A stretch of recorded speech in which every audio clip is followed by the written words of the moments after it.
दोस्तों आदाब, मैं मुदस्सिर अहमद इनकलाब टीवी की खसूसी पेशकश कंपनी 420 के तीसरे एपिसोड में आप तमाम का इस्तकबाल करता हूं। जी हाँ दोस्तों, पहले और दूसरे एपिसोड में आपने देवखामत 420 लोगों के ताल्लुक़ से सुना और देखा कि किस तरह से उन्होंने लोगों को ऐंठा है। आज हम बात करने जा रहे हैं तीसरी सीरीज़ की, और इस सीरीज़ में ऐसे उन लोगों के ताल्लुक़ से बात करना चाहेंगे जिन्होंने छोटे छोटे पैमाने पर छोटी कंपनियां बनाकर लोगों को ऐंठा और इस्लामिक तिजारत का नाम देकर इस्लाम को भी बदनाम किया और इस्लाम के नज़रियात को भी इन्होंने सवालिया निशान पर लाकर खड़ा कर दिया। तो बात करने जा रहे हैं अजमेरा, एम्बिडेंट जैसी कंपनियों की। इन कंपनियों ने भी हिंदुस्तान के मुसलमानों को कम नहीं लूटा, बल्कि इन्होंने भी बाकायदा तौर पर 4,000-5,000 करोड़ के इस औसत से लोगों को ऐंठा और हड़प कर फ़रार हो गए। यकीनन ये लोग ऐसे ही भागे नहीं हैं, बल्कि बाकायदा तौर पर सियासी और पुलिस का साथ लेकर भागने में कामयाब हुए, जिसका नुकसान सीधे सीधे तौर पर आम मुसलमानों को उठाना पड़ा है। एक अंदाज़े के मुताबिक सिर्फ 5 सालों में हिंदुस्तान के मुख्तलिफ़ इलाक़ों में इस्लामिक तिजारत के नाम पर जो कंपनियां कायम हुई थी, वो कंपनियों जो सरमाया इकट्ठा की थी उसका अंदाज़न 1.5 लाख करोड़ रुपए, हिंदुस्तानी रकम है, 1.5 लाख करोड़ रुपए हड़प किए गए हैं, ऐंठे गए हैं, घोटाले में इस्तेमाल किए गए हैं। तो ये बड़ी रकम जो एक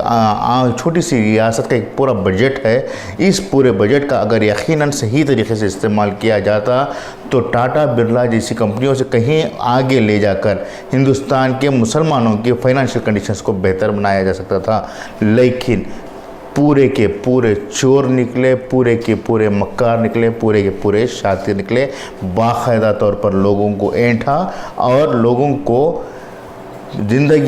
की ज़िंदगियां बर्बाद करने में कोई कसर नहीं छोड़ी। इसके पीछे 3 तरह के लोग सरगर्म रहे हैं। एक तबक़ा जिन्होंने इन तमाम कंपनियों के पस मंज़र को जाने बग़ैर, इन तमाम कंपनियों के मालिकान के पस मंज़र को जाने बग़ैर, उनके जो कंडीशंस है, उनकी कैपेसिटी क्या है, उनकी क्वालिटीज़ क्या हैं, ये सब जाने बग़ैर ही उनकी तायीद में फतवे देकर, उनकी तायीद में अहकामात जारी करके ये कहा कि ये लोग इस्लामी तिजारत कर रहे हैं, इन लोगों के साथ बिज़नेस करना कोई हर्ज की बात नहीं है, इन लोगों के साथ बिज़नेस करने से फ़ायदा होगा, नुकसान नहीं होगा, शरीयत की रोह से और दुनियावी एतबार से, दोनों तरीक़े से फतवे देकर अहकाम जारी करके आम लोगों को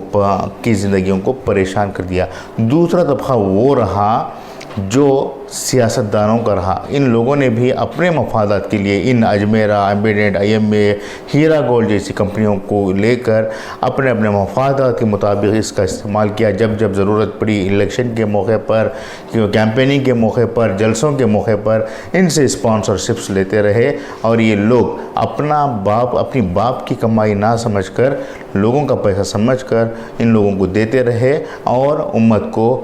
पूरी तरह से बर्बाद करते रहे। लेकिन सवाल ये है कि आखिर ये लोग जिन्होंने फतवे दिए हैं और जिन्होंने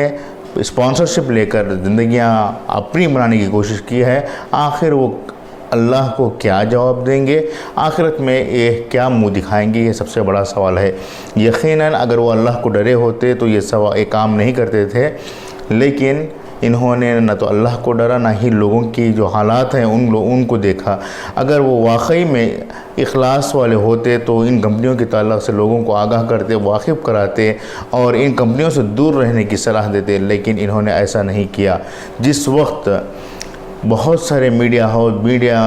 जर्नलिस्ट, नामा निगार और सहाफ़ी इन कंपनियों के पीछे कुछ पैसों के लिए भाग रहे थे, उस वक्त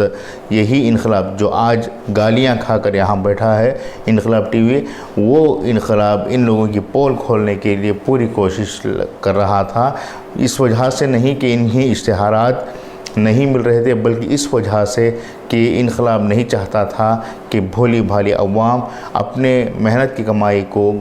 गंवाए। हालांकि कई लोग इस چھوٹے سے انقلاب اخبار کو، انقلاب ٹی وی کو اپروچ کر رہے تھے کہ ان کے ساتھ جڑ جائیں اور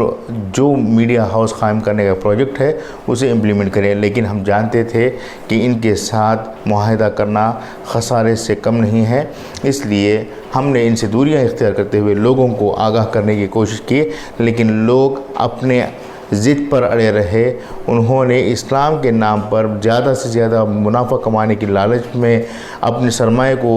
لگاتے رہے، بالآخر آج وہ کچھ بھی نہیں اس حالت میں بیٹھے ہوئے ہیں۔ تو ہماری